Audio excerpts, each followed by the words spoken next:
Chapter 10. They spent the night in an inn, and Aunt May found them in the early morning, and guided them through a tangle of alleys to her house. She was in her 40s, looked a decade older, and had been widowed for almost 20 years, since soon after her son Brian was born. Her husband had been a successful rug merchant, so her house was large, and she assured Kyler and Elaine that they could stay as long as they liked. Aunt May was a midwife and healer with plain features, twinkling eyes, and shoulders like a longshoreman. "So," Aunt May said, after a breakfast of eggs and ham, "how long have you two been married?" "About a year," Kyler said. He figured that if he initiated the lies, Elaine might be able to keep them going. Elaine was a terrible liar. He looked at her, and sure enough, she was blushing.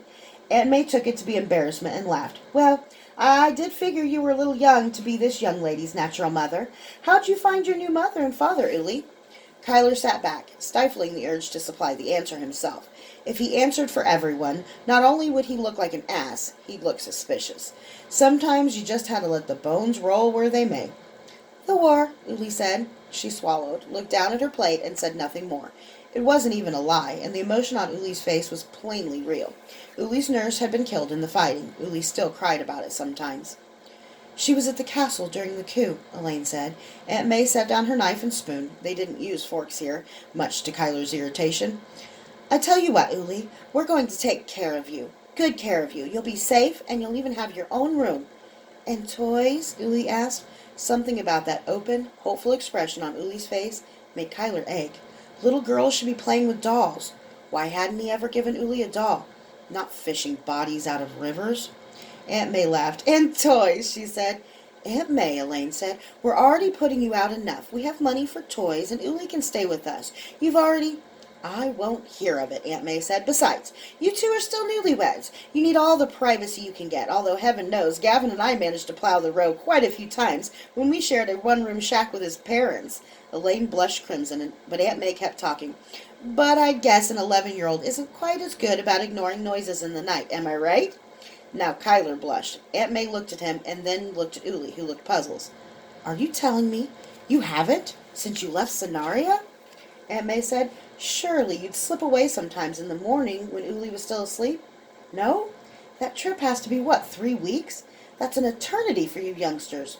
Well, this afternoon Uli and I will go for a good long walk. The bed in your room creaks some, but if you worry too much about that sort of thing, Uli will never have a little brother, eh?" "Please," Kyler begged, shaking his head. Elaine was mortified. Aunt May said, looking at Elaine. "Well, if you're finished with your breakfast, why don't we go meet my son?" Brian Smith worked in a shop attached to the house. He had his mother's broad, plain features and wide shoulders. As they approached, he threw a barrel hoop he was shaping onto a stack of similar ones and removed his gloves. "Morning," he said.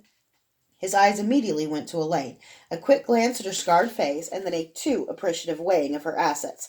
It wasn't the quick up and down that men instinctively gave every woman. Kyler wouldn't have minded that, but this wasn't a look, it was a linger, and right to Elaine's face, or rather, right to her breasts.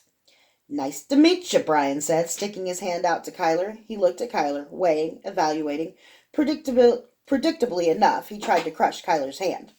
A trickle of talent took care of that. Without a whisper of tension in his face or his forearm, Kyler clamped down on the monstrous paw in his grip and took it right to the edge of breaking. A little more, and every bone in the man's hand would shatter. After a moment, he backed off and merely matched the man, rough hand to rough hand, muscle to muscle, and eye to eye. Even if he did have to look up, and Brian outweighed him by a third. The panic cleared from Brian's eyes, and Kyler could see him wondering if he'd imagined the initial force of Kyler's grip. "Kyler," Elaine muttered through clenched teeth, as if he were making a spectacle of himself. But Kyler didn't break contact. There was something being settled here, and if it was primal and barbaric and petty and stupid, it was still important. Elaine didn't like being ignored. "I suppose next you'll compare the size of your—" She broke off, embarrassed. "Good idea," Kyler said as the man finally released his hand. "What do you say, Brian?" Kyler loosened his belt. Mercifully, Brian laughed. The rest of them followed, but Kyler still didn't like him. Brian still didn't like him either, Kyler could tell. "Well, nice to meet you," Brian said again. "I've got a big order to finish." He bobbed his head and picked up a hammer, flexing his pained fingers surreptitiously. For the rest of the morning and afternoon, Aunt May showed them around Carnarvon. Though it was larger than Scenaria, the city didn't have the chaotic feel of Kyler's home. Most streets were paved and wide enough for 2 wagons and numerous pedestrians to pass at the same time. Vendors who set up shop infringing on that space were so quickly punished that few tried it.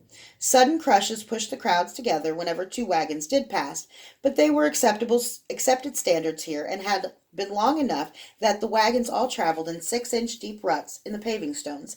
Even the sewers in the streets passed through pipes with grates at intervals for the collection of new sewage, and made the city almost not smell like a city.